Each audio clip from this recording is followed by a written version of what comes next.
sans plus tarder, M. Jean-Félix Chénier, ancien professeur de sciences politiques au Collège Maisonneuve et qui a été cofondateur aussi du mouvement démocratique. On avait organisé une conférence avec M. Allaire, qui était à l'époque à l'Action démocratique du Québec, avec Claude Charon, qui représentait le Parti québécois, et M. Ryan, Claude Ryan, qui représentait la famille libérale. Et à l'époque, c'était une conférence conjointe où les trois grandes formations politiques présentes à l'Assemblée nationale prenaient position pour une réforme du mode de scrutin. On en est encore là, à essayer de convaincre.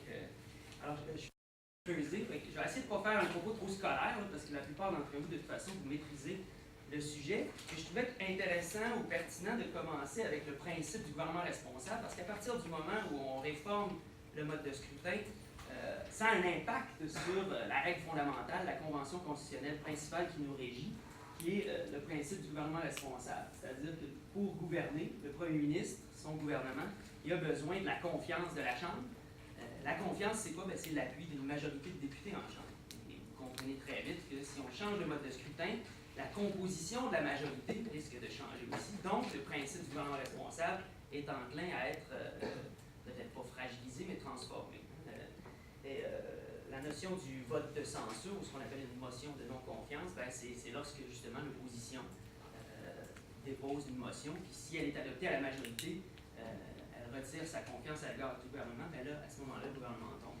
On verra qu'il existe en démocratie parlementaire, en Allemagne par exemple, des règles qui viennent légèrement modifier l'application du principe de la motion de censure ou du vote de non-confiance pour responsabiliser davantage l'opposition, pour pas qu'elle tire profit. J'ai eu la chance d'avoir Vincent Lemieux, qui est un des cofondateurs de la Faculté des sciences sociales, avant qu'il prenne sa retraite et avant qu'il décède aussi. M. Lemieux nous ramenait toujours à la question fondamentale. À quoi sert un mode de scrutin? Il faut d'abord se poser la question, disait-il, qu'est-ce que vous voulez que le mode de scrutin privilégie? La gouverne ou la représentation? Donc, à quoi sert une élection? Est-ce que c'est pour choisir un gouvernement ou c'est pour représenter les intérêts? La réponse que vous apportez à cette question-là, elle induit une direction sur le type de mode de scrutin qui fera partie de votre préférence. Je trouvais que cette perspective-là, apportée par Vincent Lemieux, est importante parce qu'elle nous ramène au fait qu'un mode de scrutin, c'est une mécanique, c'est un moyen pour arriver à une fin, qui, elle, dépend justement de ce que vous voulez privilégier. Est-ce que vous voulez que l'élection détermine la composition d'un gouvernement ou si vous voulez que l'élection serve à représenter l'électeur, la volonté de l'électeur, mais aussi, quand on parle de la représentation, ça peut vouloir dire aussi la représentation d'un territoire particulier, sinon que ses affinités ou ses positionnements idéologiques. Et donc, plus vous insistez sur la gouverne, plus vous allez voir que le mode actuel, le mode majoritaire, répond à cet impératif-là. Plus vous insistez sur la représentation, plus vous allez voir qu'il y a certaines défaillances, c'est ce qu'on appelle des distorsions, qui sont générées par notre mode de scrutin. Et c'est ce qui fait, d'après moi, que le mode de scrutin actuel est souvent décrié, c'est que sur l'impératif de la représentation, il y a des défaillances plus que significatives. Là, je faisais, alors c'est un vieux bulletin de vote que j'ai trouvé sur Internet pour avoir une image du bulletin de vote. Alors, vous m'excuserez, c'est un bulletin périmé, parce que l'Action démocratique n'existe plus. Puis, les scores ici sont choisis de façon. En fait, c'est pas le résultat officiel de cette élection-là. Je sais que. Est-ce que ça se passe en Gaspésie, ça? Oui. Ouais, ça. Alors, c'est ce que je me suis dit. Celui qui a 1% est l'actuel député. Alors, j'ai fait exprès là, de faire une élection qui n'est pas du tout représentative des résultats réels, mais j'ai fait exprès aussi de faire une élection fictive qui est très très chaude pour démontrer que notre mode de scrutin il s'appelle majoritaire, mais dans le fond on devrait le nommer autrement. C'est un mode de scrutin qui est pluralitaire parce que si vous regardez là, dans mon exemple, c'est qui? C'est Patricia Chartier, de Québec solidaire, surprise, qui est élue. Elle a 33% du vote dans mon exemple. Donc il y a 67% des gens qui n'ont pas voté pour cette candidate-là. Et elle finit par représenter sa circonscription par ailleurs. Et donc, c'est pour démontrer que notre mode de scrutin s'appelle majoritaire, mais on verra que c'est parce qu'il dégage une majorité parlementaire à un parti. C'est pas parce que l'élu est élu à la majorité. La plupart des élus québécois actuellement sont élus avec une minorité de voix, ou ce qu'on appelle la pluralité. C'est-à-dire qu'ils ont battu leur adversaire par ne serait-ce qu'un seul vote. adversaires qui individuellement ont eu moins de votes. Et donc c'est cette caractéristique-là qui fait qu'il me semble qu'il porte un peu mal son nom, le mode de scrutin majoritaire. Je passe tout de suite sur les effets de ce mode de scrutin-là. Vous êtes conscient qu'il y a généralement une certaine sous-représentation des tiers partis qui est favorisée par notre mode de scrutin. Et puis même l'opération mentale que les électeurs font, je pense qu'ils finissent par en être conscients. Hein? Très souvent, les gens qui ont déjà expérimenté une élection, moi, mes étudiants, ils en sont à leur première expérience électorale, mais très souvent, ils s'en aperçoivent qu'ils ne votent pas toujours pour leur première préférence. Ils votent souvent pour le parti ou le candidat qui a le plus de chances de battre celui qui leur déplaît le plus. Et donc, c'est ce qui incite, dans une certaine mesure, qui tend vers le bipartisme, ou ce qui incite au vote stratégique, c'est que on est conscient que dans plusieurs circonscriptions, notre préférence première a peu de chances d'être élue, donc, à moins d'être dans un comté qui est en corrélation avec nos idéaux ou nos aspirations idéologiques, très souvent, on vote donc pour notre deuxième ou notre troisième préférence, ou en tout cas, on vote pour battre celui qui nous déplaît le plus. Et ça favorise donc une sorte de vote de ralliement, ce qu'on appelle le vote stratégique. Et ça génère donc une sorte de bipartisme qui ne reflète pas la diversité, il me semble, du paysage politique actuel. La société québécoise est en éclatement sur le plan identitaire, sur le plan idéologique aussi, et le mode de scrutin a tendance à transposer cette diversité-là, ce pluralisme-là réel de la société québécoise en une sorte de distorsion en chambre. Claude Charron, à la conférence de 98 qu'on avait organisée, avait dit que, et je trouvais que l'image était bonne, que le mode de scrutin actuel transpose la volonté populaire comme si on vivait dans une société en noir et blanc alors qu'on vit dans une société en couleur. M. Ryan avait dit que la réforme du mode de scrutin devenait nécessaire pour redonner confiance dans les institutions politiques. Et donc, je trouve que c'était des arguments qui demeurent pertinents, 15, 16 ans plus tard, 17, 18 ans plus tard. Le problème que génère le mode de scrutin, c'est qu'il y a des distorsions significatives entre le vote populaire exprimé et la représentation en chambre. Et je vais vous faire un petit historique, on ne fera pas un historique complet, mais un petit historique de certaines élections pour que vous voyez que c'est un peu une boîte à surprise aussi, notre mode de scrutin. Généralement, il y a des distorsions significatives, mais quelquefois, par hasard, quasiment par accident, il transpose assez bien le résultat du vote populaire exprimé. Ce qu'on va voir aussi, c'est que les distorsions que j'évoquais, donc les écarts qu'il y a significatifs entre le vote populaire exprimé et la représentation en chambre, ça génère généralement, c'est pas neutre, ça génère généralement ce qu'on appelle une prime au vainqueur. Quand vous atteignez un certain pourcentage de vote, c'est 40%, généralement vous entrez en zone majoritaire. Vous avez 40% du vote, mais vous entrez en zone majoritaire, c'est-à-dire que vous allez bénéficier d'une majorité parlementaire. Et donc, pour revenir à la question de Vincent Lemieux, ça favorise une certaine stabilité gouvernementale parce que vous n'avez pas besoin d'avoir une majorité du vote populaire pour obtenir une majorité parlementaire et donc garantir de façon effective le principe du gouvernement responsable, un gouvernement qui est apte à gouverner sur toute la longueur du mandat, sans menace tangible ou réelle d'être renversé par l'opposition. Donc ça répond à l'impératif de la gouvernance, si je reviens à la question de Vincent Lemieux. Alors, j'ai décidé de commencer avec... ce que vous allez voir là, donc, c'est que dans l'image de gauche, vous avez le vote populaire exprimé, puis dans l'image de droite, vous avez la représentation en chambre. Et donc, je vous présente grosso modo quelques élections qui démontrent que les effets de distorsion générés par le mode de scrutin. J'ai commencé, c'est volontaire, avec l'élection de 44 parce que c'est une des premières fois sur 3 dans l'histoire récente du Québec où la volonté populaire est, on pourrait dire, renversée par le mode de scrutin.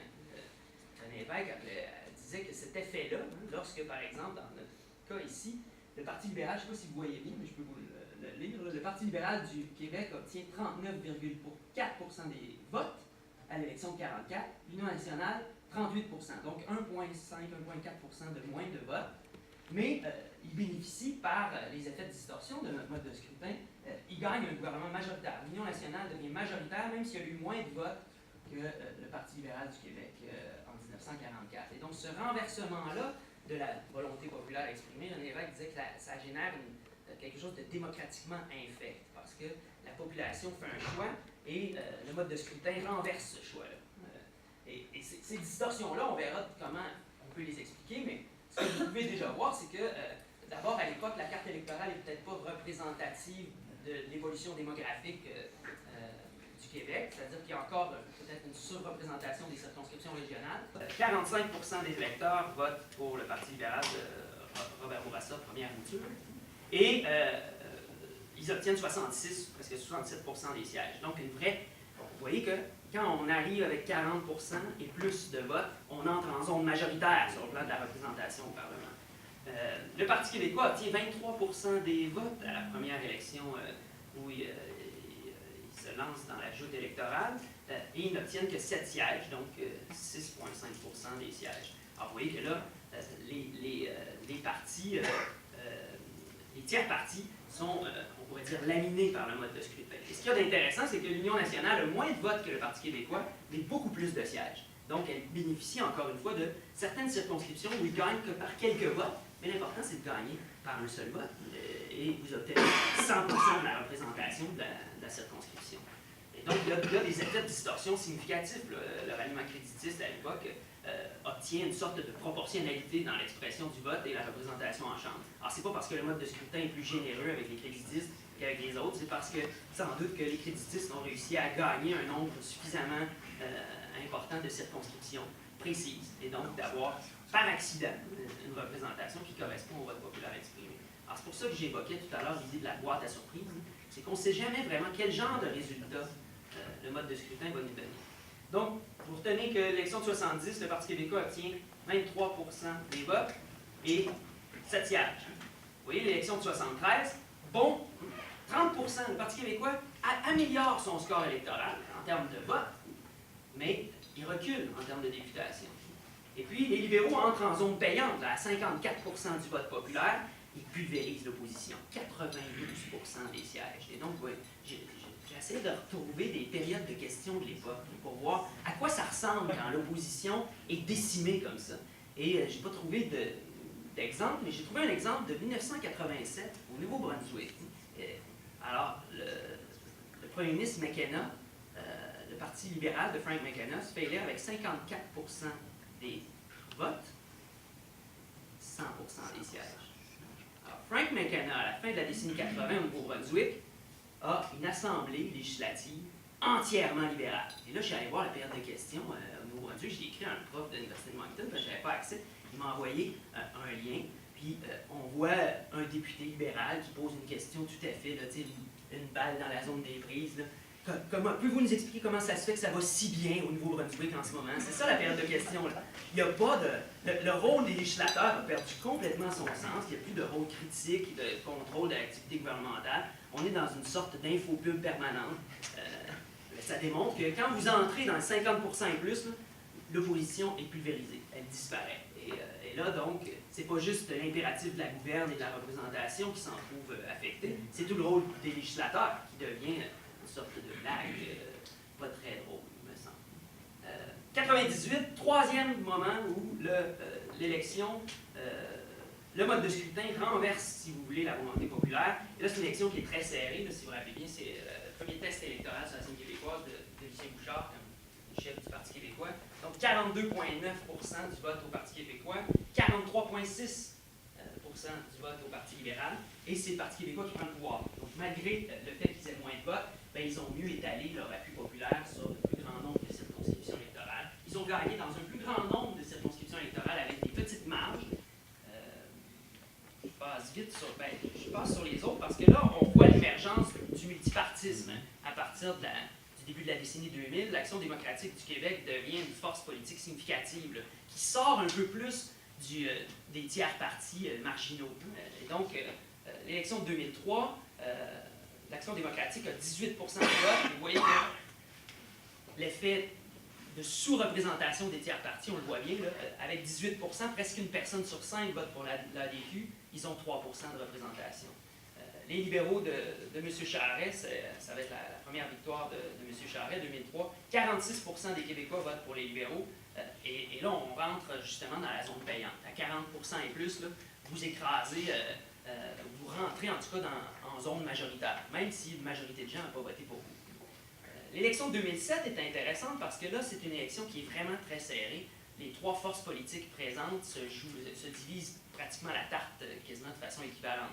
Et par accident, parce que je pense pas que c'est parce que le mode de scrutin en 2007 était plus fidèle à la volonté populaire, mais il s'est transposé de façon un peu plus, je dirais, proportionnelle. C'est-à-dire que, regardez, le Parti québécois a 28% des votes, il y a 28% des sièges. L'Action démocratique a 30% des votes, 32% des sièges. Et donc, ça donne un gouvernement minoritaire parce que là, la division du vote est significative, puis le nombre de victoires électorales dans chacune des circonscriptions fait en sorte que chaque parti accède au Parlement de façon significative. Québec solidaire a 4%, il n'accède pas à la représentation.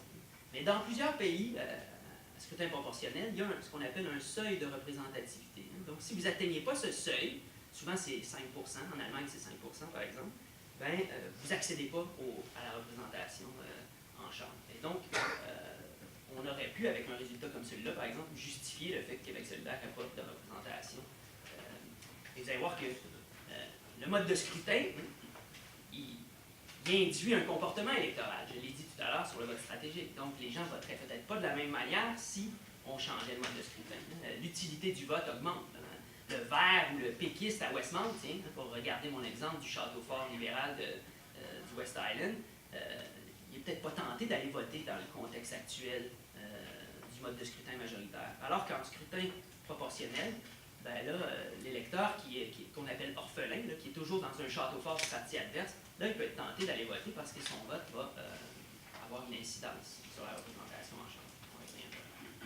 Les élections de 2008, de 2012, c'est mes deux dernières acétates. Là, je n'ai pas actualisé la chose, mais voyez-vous que lorsque on est toujours dans les mêmes considérations, c'est-à-dire que lorsque le Parti libéral ou lorsqu'un parti obtient 40% et plus, il rentre en zone majoritaire. Donc, en 2008, les libéraux de M. Charest réussissent à reprendre un gouvernement majoritaire avec 42% du vote, 52%, 53% des sièges. L'Action démocratique est pénalisée. 16% du vote, 5, même pas 6% des sièges. Et donc, nécessairement, ce que l'un gagne, les autres finissent par le perdre.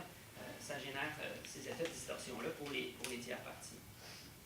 L'élection de 2012, qui donne aussi un gouvernement minoritaire, ben là, vous voyez que puisque le vote est réparti de façon assez importante entre les trois principales forces politiques, la représentation s'en trouve peut-être un peu plus proportionnelle, mais elle ne l'est pas quand même.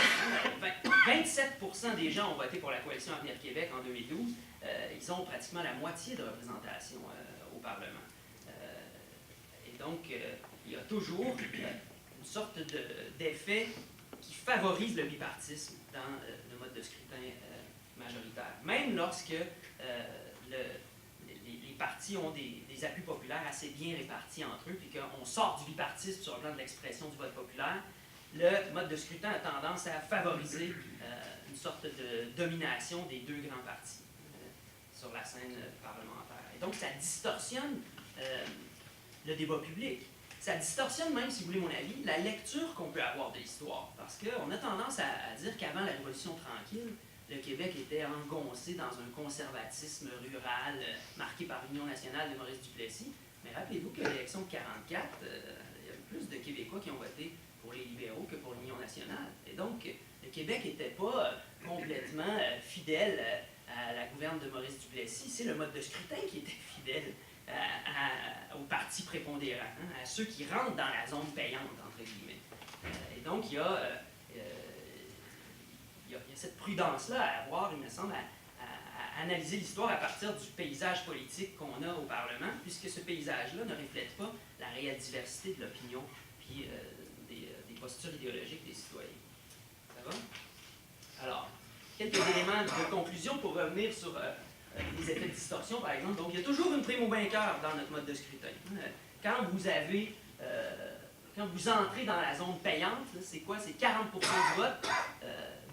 Vous obtenez un gouvernement majoritaire. Sur la scène fédérale, là, si vous vous rappelez bien, dernière élection fédérale, le gouvernement Trudeau n'a même pas 40% du vote, 39% du vote. Et ils ont presque 60% des sièges. Le gouvernement actuel de Philippe Couillard, 41% du vote populaire, 56-57% des sièges. Donc, ils entrent dans la zone payante sans avoir vraiment un appui populaire majoritaire. Une majorité de gens bien claire, bien des souverainistes, là, qui a voté contre ces gouvernements-là, et ce gouvernement-là demeure majoritaire par ailleurs.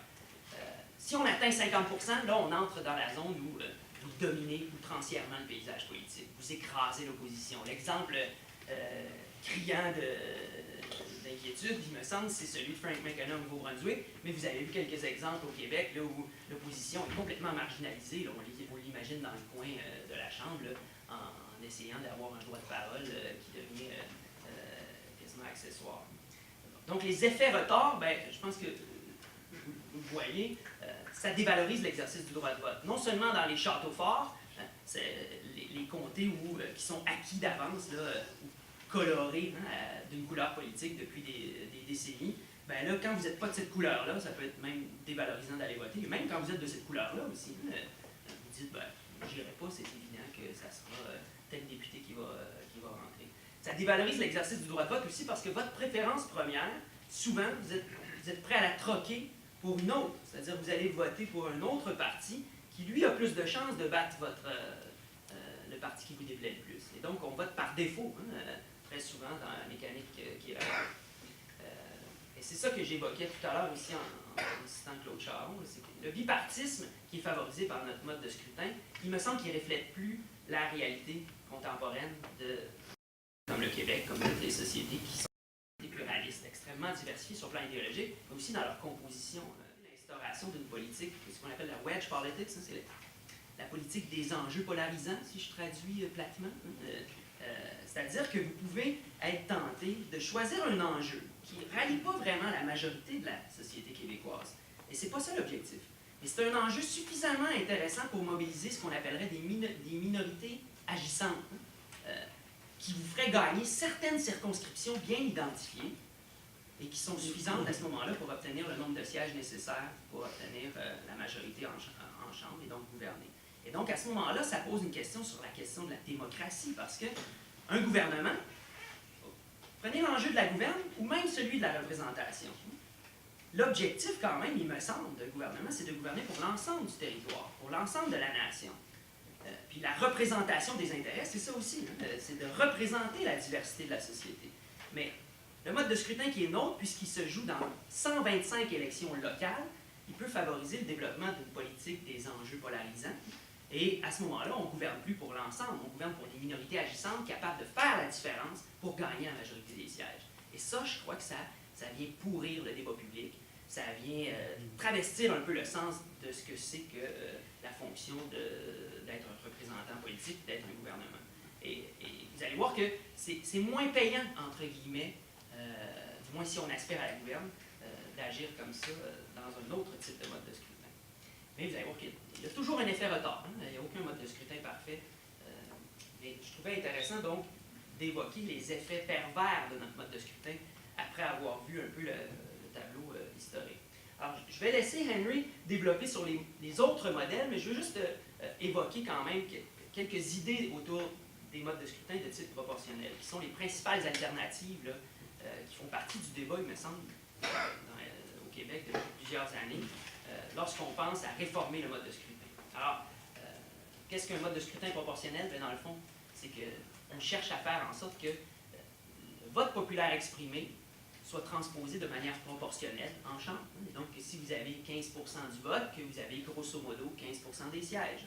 Et donc, que la proportionnalité de votre représentation en Chambre elle soit en corrélation avec l'appui populaire réel que vous avez dans la société civile. Alors, c'est sûr que les effets généraux du mode de scrutin proportionnel, et j'y vais à grands traits, c'est que ça va favoriser la démultiplication des partis politiques qui accèdent à l'Assemblée nationale. Et donc, c'est pour ça que j'ai introduit mon propos tout à l'heure avec la question du principe du gouvernement responsable. C'est que vous pouvez gouverner dans notre système tant que vous avez l'appui d'une majorité de députés en Chambre. S'il y a une pluralité, un plus grand nombre, si on évacue le bipartisme et qu'on arrive dans une logique de multipartisme, bien, obtenir une majorité, nécessairement, ça va être peut-être un peu plus tricky, comme disent les Anglais, étant donné que si la population divise ses aspirations en différentes formations politiques, bien, c'est ça qu'on va retrouver au Parlement. Et donc, il y aura peut-être plus de partis qui vont obtenir à lui seul une majorité parlementaire. Donc, ça va favoriser l'instauration de coalitions, d'alliances entre différents partis pour réussir à former ensemble une majorité parlementaire. On a tendance à exagérer l'effet d'instabilité que ça génère. Ça, hein. L'exemple qu'on illustre souvent, c'est le cas israélien, mais c'est épouvantable d'évoquer l'exemple d'Israël parce que d'abord, ça n'a aucune commune mesure sur le plan géographique avec le Québec, et c'est un État qui est né dans la guerre depuis 1948 jusqu'à aujourd'hui, qui n'est jamais sorti de cet état de guerre-là, et c'est un peuple diasporique, donc ça n'a rien à voir. Hein. Alors, il faudrait davantage comparer la réalité de la démocratie parlementaire qui est la nôtre avec des démocraties européennes, et c'est essentiellement pratiquement toutes les démocraties d'Europe qui fonctionnent en démocratie parlementaire et en scrutin proportionnel. Toutes sauf la France, et puis la Grande-Bretagne. Donc, on regarde la France et la Grande-Bretagne parce que ce sont nos références historiques, là. Mais si vous regardez toutes les autres démocraties d'Europe, ce sont des démocraties parlementaires qui fonctionnent en mode de scrutin proportionnel. Est-ce que l'Allemagne est foncièrement instable? Est-ce que la Suède, la Norvège, le Danemark, la Finlande est foncièrement instable? Ben, je pense que poser la question, c'est y répondre.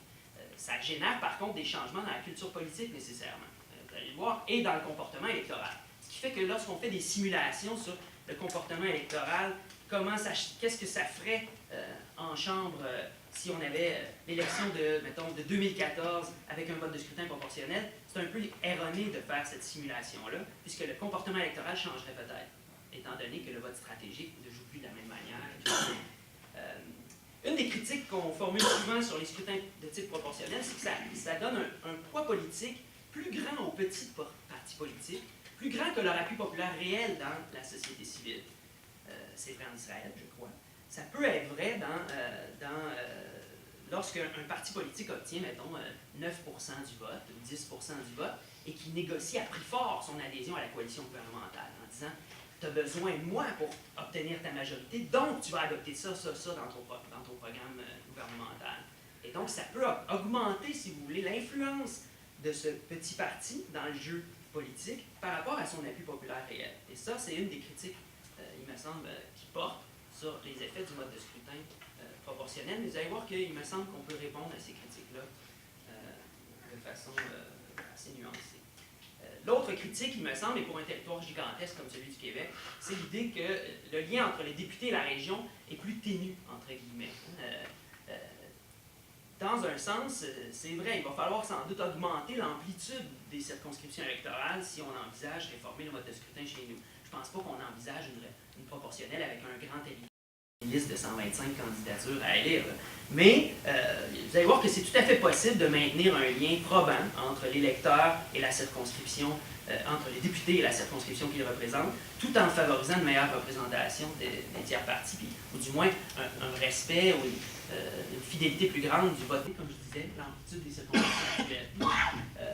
Alors, je vous donne un exemple. Si on adoptait une proportionnelle de type régional, actuellement, pour la grande région du Saguenay-Lac-Saint-Jean, vous avez 5 circonscriptions électorales. Et donc 5 députés à élire pris séparément dans chaque circonscription. Bien, si on adoptait une proportionnelle de type régional, on prendrait la grande région administrative du Saguenay-Lac-Saint-Jean.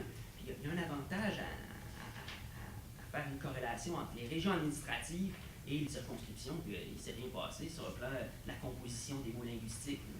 Alors, les régions administratives, ça a une signification, c'est une entité administrative. Bien là, on la transposerait sur le plan significativement, où elle a un sens sur le plan politique.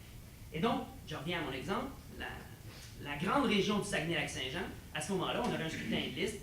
Par un vote, bien, vous choisissez la liste de 5 candidatures dans la région. Et donc, à ce moment-là, bien, si on a 5 députés à élire, si vous obtenez 20% du vote, vous allez avoir un des députés sur la liste qui rentre au Parlement. Si vous avez 40% du vote, vous en avez 2. Mais vous voyez qu'à ce moment-là, on augmente les chances d'une représentation des tiers partis en fonction de leur appui populaire réel. Maintenant, dans mon exemple, j'ai juste 5 députés à élire sur la liste. Et donc, le seuil de représentativité, le nombre de votes, le pourcentage de votes dont vous avez besoin pour accéder au Parlement est assez élevé, c'est 20%. Ça, c'est assez difficile. Mais c'est déjà mieux que si on prend le mode actuel où on a 5 élections qui se tiennent séparément. Dans plusieurs de ces circonscriptions-là, je n'ai pas fait analyse fine, mais c'est clair qu'il y a des partis qui obtiennent 25, 30, 40% du vote, puis qui ne rentrent pas, qui n'ont aucune représentation dans la région. Alors, c'est déjà mieux. Maintenant, c'est sûr que plus on augmente le nombre de députés à élire sur la liste, plus la proportionnalité est grande. Et donc, si par exemple on regroupait une région dans laquelle il y aurait 10 députés à élire, bien là, vous arrivez avec un seuil de représentativité de 10%. Dès que vous avez 10%, vous avez un siège. Et c'est pas obligé d'être une liste fermée. Hein. On peut très bien, en Bavière, en Allemagne, qui est un État, un alvéole de l'Allemagne, vous pouvez établir une préférence sur la liste. Hein. Et donc, vous pouvez défaire la hiérarchie du parti, parce que la liste est établie à partir de ce que le parti préfère. S'il y a un député à élire, c'est celui qui est en haut de la liste qui va rentrer. S'il y en a deux à élire, ça va être les deux premiers, etc. Mais si l'électeur n'aime pas cette hiérarchie-là, il peut la défaire en établissant ses propres préférences. Ça va? Donc, ce que je veux illustrer par ce petit exemple-là, c'est que des possibilités de réforme, il y en a autant que l'imagination humaine peut produire. Un mode de scrutin, on pourrait même l'inventer. On n'est pas obligé de prendre non plus tout ce qui existe déjà. C'est sans fin les possibilités de modification du mode de scrutin. L'idée, par ailleurs, c'est de revenir à l'impératif que j'ai évoqué. Qu'est-ce que vous voulez? À quoi voulez-vous que l'élection serve? Le choix d'un gouvernement, la représentation des intérêts, etc. Les modes de scrutin mixte, je pense que c'est beaucoup ce modèle-là qui fait partie des options prépondérantes lorsqu'on réfléchit à la réforme du mode de scrutin au Québec.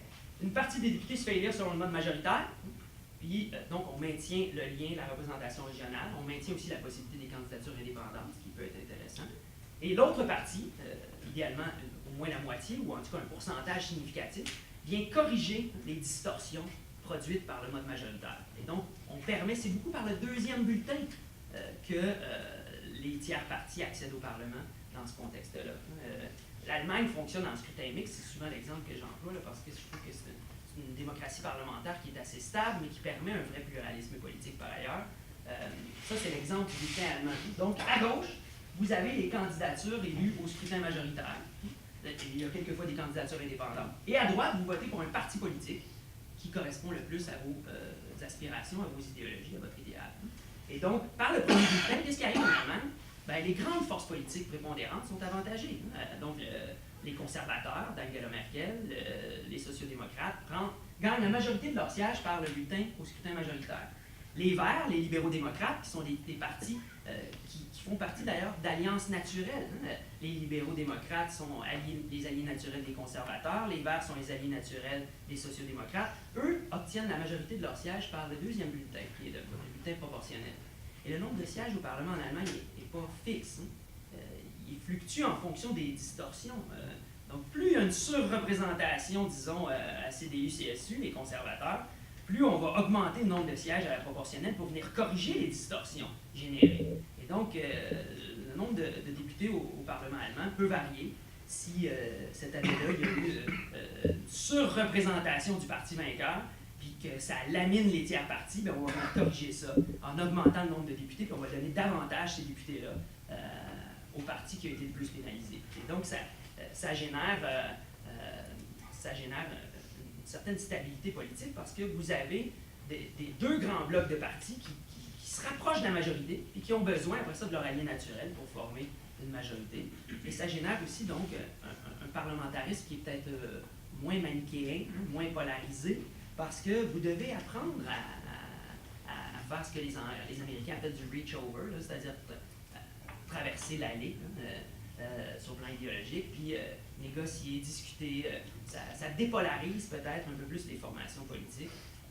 Et il me semble que ça génère, en tout cas, ça nous ramène un peu au vrai rôle du législateur, il me semble. Je suis encore un idéaliste. Alors, je termine là-dessus. Hein. Quelles sont les questions de Vincent Lemieux?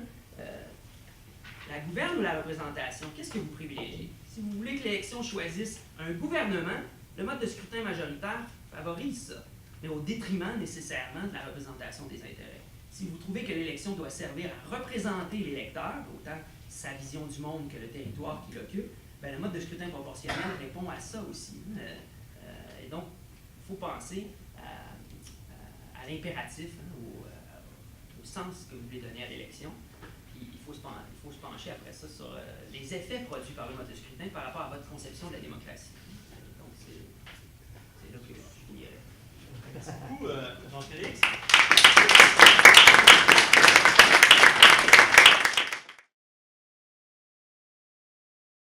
Alors, je vous disais d'entrée de jeu, merci de me le ramener d'ailleurs, qu'en Allemagne, il y a une règle du parlementarisme, parce que c'est une démocratie parlementaire, hein, c'est juste que c'est une république, eux, ils sont pas la monarchie. Et en Allemagne, donc, on a changé une règle sur la question du vote de censure, de la motion de non-confiance. On l'a rendue un peu plus exigeante pour l'opposition pour favoriser une plus grande stabilité politique. Et donc, quand vous voulez faire tomber le gouvernement en Allemagne, vous ne pouvez pas juste dire nous n'avons plus confiance dans ce gouvernement puis le faire tomber par un vote majoritaire. Vous devez réussir à former autour de vous une majorité et terminer le mandat en cours. Et donc, c'est beaucoup plus exigeant pour l'opposition. Si elle cherche à faire tomber le gouvernement, il faut qu'elle réussisse à incarner une sorte d'alternative. Et donc, ça, c'est une exigence qui rend le jeu... C'est une petite règle qu'on pourrait changer, qui n'est pas si complexe que ça, par ailleurs, et qui vient changer un peu la dynamique d'opposition. C'est-à-dire que là, l'opposition, il faut aussi qu'elle propose. Elle ne peut pas juste s'opposer en bloc et dire « c'est pas bon ce que vous faites et on vous fait tomber, on retire notre confiance ». Il faut qu'elle réussisse à incarner une alternative.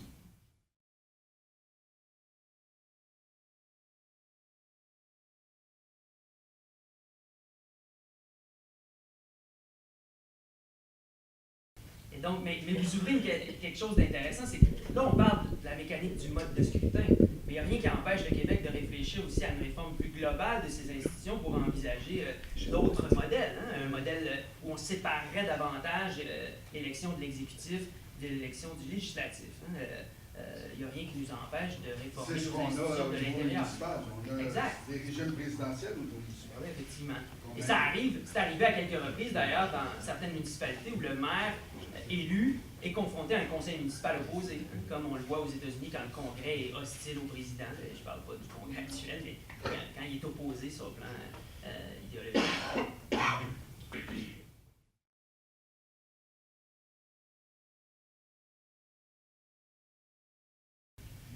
Il y a des sondages, moi j'ai de la misère avec les sondages depuis plusieurs années parce que je pense qu'ils, sur le plan méthodologique, ils sont confrontés à des électorats de plus en plus difficiles à rejoindre. Là. Fait que, mais il y a beaucoup de sondages qui cherchaient à mesurer si les gens avaient voté vraiment pour leur première préférence. Puis très souvent, c'est plus d'un électeur sur trois qui dit « ben non, j'ai tranché vers le haut », entre guillemets, c'est-à-dire j'ai choisi l'autre formation politique qui n'était pas ma première préférence, mais qui avait plus de chances de battre le parti qui me déplaît le plus. Hein. Moi, je sais pas jusqu'à quel point ça vaut la peine de chiffrer ça, mais parlez-en autour de vous. Essayez de voir, hein, et vous allez voir que c'est fascinant comment ça fait partie de l'opération mentale des gens lorsqu'ils votent. Est-ce qu'ils votent vraiment? En fait, on ne peut pas toujours mesurer, dans notre mode de scrutin, justement, comment les gens votent. Est-ce qu'ils votent quand ils votent pour un candidat libéral, est-ce qu'ils votent pour le candidat libéral parce qu'ils trouvent que cette candidature-là, pour cette circonscription-là, c'est la meilleure personne? Il y en a qui font ça. Il y en a d'autres qui disent, ben non, c'est parce que j'aime le chef de ce parti-là et donc je vote pour ce candidat-là qui est associé au chef, puisque les campagnes sont très axées sur le chef. Et donc, vous voyez que l'opération mentale, on a de la misère à savoir c'est quoi que l'électeur a fait. Mais c'est assez peu documenté sur le plan des chiffres, mais on sait que le mode de scrutin majoritaire génère une autre opération qui est celle justement de dire ouais, j'aime pas celui-là, c'est lui qui risque d'être élu, donc si je vote pour l'autre, qui a plus de chances de le battre, même si c'est pas ma première préférence, c'est ce que je vais faire.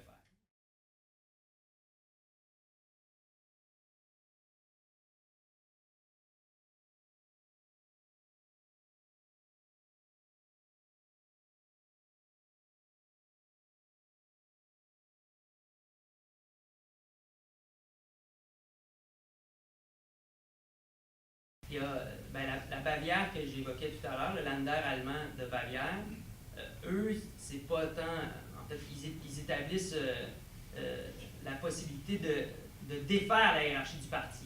Donc, c'est juste pour s'assurer que l'électeur ait son mot à dire sur les candidatures qui sont sélectionnées. Là, elles sont prioritaires. Plus vous êtes en haut de la liste, plus vous avez des chances de rentrer à l'élection, si vous avez droit à 3 sièges, c'est les 3 premiers sur la liste. Alors ça permet à l'électeur de défaire la hiérarchie du parti. S'il n'aime pas les gens en haut et qu'il préfère ceux en bas, il peut la défaire. Mais ce n'est pas ce que vous cherchez, c'est-à-dire faire en sorte que l'élu de la circonscription ait une légitimité exacte, réelle de 50% plus 1. Moi non plus, j'ai pas d'exemple, mais ça se fait, c'est tout à fait envisageable. Donc, juste pour clarifier, Jean-Félix, toi, quand tu dis la liste, pour être sûr qu'on comprend tout le monde, c'est les candidats au niveau des choix à droite. Là. Ouais. Quand les gens votent pour ça, quand les partis ont droit à certains sièges de compensation, ça vient figer dans cette liste-là. Exactement.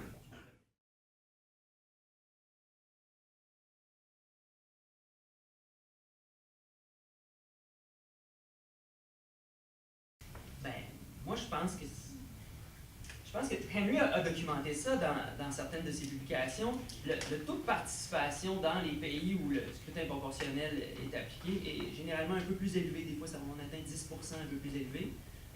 En même temps, le taux de participation est plus élevé? Oui, le taux de participation aux élections. Mais ça relève aussi de d'autres choses, le taux de participation. Ça relève de la culture politique, ça relève de la confiance dans les institutions, etc. Et donc, c'est pas une recette miracle, la réforme du mode de scrutin.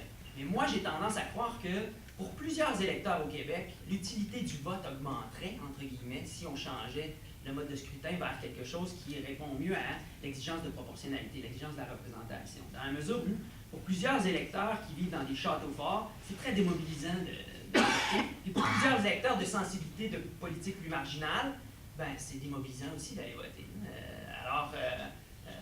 J'ai tendance à croire que l'utilité du vote, l'intérêt de s'intéresser aux élections, mais d'aller voter, augmenterait si on envisageait un changement plus que cosmétique là, de notre mode de scrutin. C'est une intuition. Lorsqu'on suit un peu la politique allemande, quand les campagnes électorales commencent, là, les alliances naturelles, les gens finissent par les connaître. Et bien que chaque parti propose son programme politique, les partis finissent par être assez transparents sur le fait que leur allié naturel aux libéraux-démocrates, c'est les conservateurs. Les alliés naturels des sociaux-démocrates, c'est les Verts. Puis ils font des campagnes, bien sûr, parallèles, mais il y a toujours quand même un petit clin d'œil envoyé à l'électorat qui dit que si vous votez pour les sociaux-démocrates, puis que vous votez pour les Verts, vous n'êtes pas si incohérent que ça, parce que vous allez avoir ça comme coalition naturelle. Mais en même temps, l'Allemagne des dernières années, c'est ce qu'on appelle la grosse coalition. Là, j'essaie de parler allemand, hein, mais c'est cette idée que les Allemands ont voté pour les conservateurs puis les sociaux-démocrates, puis ils ont été contraints de faire un gouvernement de coalition qui est gauche-droite. Hein, ça n'a pas non plus créé énormément d'instabilité. Mais ça a été peut-être un peu plus dur de négocier la composition du Conseil des ministres, parce que là, il faut donner des places significatives à chaque force politique. Puis il faut arbitrer ça. Mais ça rentre justement dans la culture politique, puis dans les mœurs. L'Allemagne de l'après-guerre, c'est une Allemagne où la démocratie parlementaire, elle n'est pas... c'est pas des groupes factieux, hein, c'est des groupes qui doivent négocier, qui doivent entrer en relation constamment les uns avec les autres.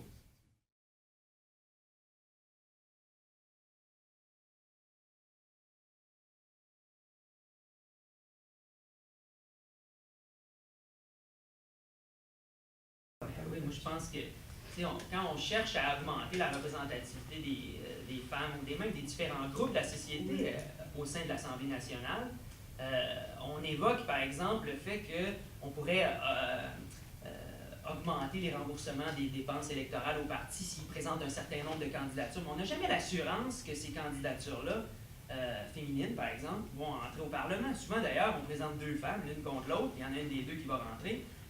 Alors que lorsqu'on élabore des scrutins de liste, parce que le bulletin proportionnel, ici le bulletin bleu, ou sur une proportionnelle régionale, c'est des listes, dans certains pays, on a favorisé l'alternance des candidatures. Un homme, une femme, un homme, une femme, un homme, une femme. Et donc, vous avez beaucoup plus d'assurance qu'il va y avoir une plus grande représentativité féminine à l'Assemblée si, par le truchement de la liste, vous avez fait en sorte qu'il y ait alternance entre candidature masculine et candidature féminine. Et donc, c'est plus facile d'accéder à la parité, de tendre vers la parité avec un scrutin de liste qu'avec un scrutin majoritaire. Ça m'apparaît évident. Puis si vous voulez introduire d'autres d'autres critères, ben, c'est plus facile de les introduire par le truchement de la liste.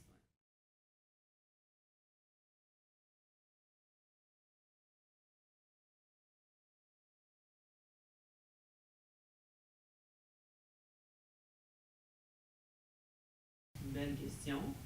Je pense que la Direction générale des élections, ça devrait lui revenir, sans doute cette capacité-là de vulgariser une question technique. Moi, je dis souvent à la blague que si vous êtes capable de vous stationner à Montréal, vous êtes sûrement capable de voter à la proportionnelle. Si vous êtes capable de voter à Montréal, Ouais. vous êtes capable. Aussi, oui, c'est dans le fond, c'est ce que je trouve, ou ce que j'aime, moi personnellement, j'avoue que j'aime bien le système mixte. Ce que j'aime du système mixte, c'est qu'il correspond à nos intuitions. J'aimerais choisir un député qui représente ma circonscription. Donc là, c'est une personnalité qu'on va choisir, sans égard d'ailleurs à la couleur politique de cette personne-là. Puis après ça, le parti politique qui correspond le plus à ma vision du monde, deuxième X. Et je trouve que sur le plan de l'intuition, il n'est pas si compliqué que ça finalement. C'est à peu près l'opération qu'on se fait dans notre tête là, quand on vote actuellement au majoritaire. On se dit, je vais voter, mettons, pour le Parti libéral. Je vote pour le Parti libéral parce que j'aime ce parti-là, mais aussi peut-être parce que le candidat me plaît. Mais là, vous êtes obligé de trancher soit vers l'un, soit vers l'autre. Si vous n'aimez pas le candidat libéral, mais vous êtes un libéral, qu'est-ce que vous faites? C'est un mauvais candidat, puis c'est le parti pour lequel vous allez voter. Ben là, vous n'avez pas cette possibilité de trancher. Alors qu'avec un système mixte à 2 votes, ben là, vous l'avez. Alors, je trouve que on exagère, d'après moi, le niveau de complexité d'un mode de scrutin proportionnel. Le débat, lui, ça, j'avoue que là-dessus, vous mettez le doigt sur le défi de ce. C'est que c'est un débat technique. Et à partir du moment où on va jaser de la mécanique, du modèle, etc., là, on tue le débat. On tue le. Et c'est pour ça que je trouve que la démarche de MDN est intéressante, de nous ramener au principe. Quel genre. À quoi voulez-vous que l'élection serve? Ça nous ramène au fondement de la démocratie, puis à ce qu'on veut que l'élection serve, ce à quoi on veut que l'élection serve. Mais effectivement, les différents types, les différents modèles, ça devient effectivement excessivement lourd comme débat. Mais à partir du moment où on a choisi un modèle, je pense que la Direction générale des élections est tout à fait apte à faire une campagne de sensibilisation pour rendre le modèle intelligible à la majorité des gens. Majoritaire. Donc, ceux qui disent que c'est un système pas efficace, où vous avez des politiques, les gouvernements sont faibles, ils se prennent toujours des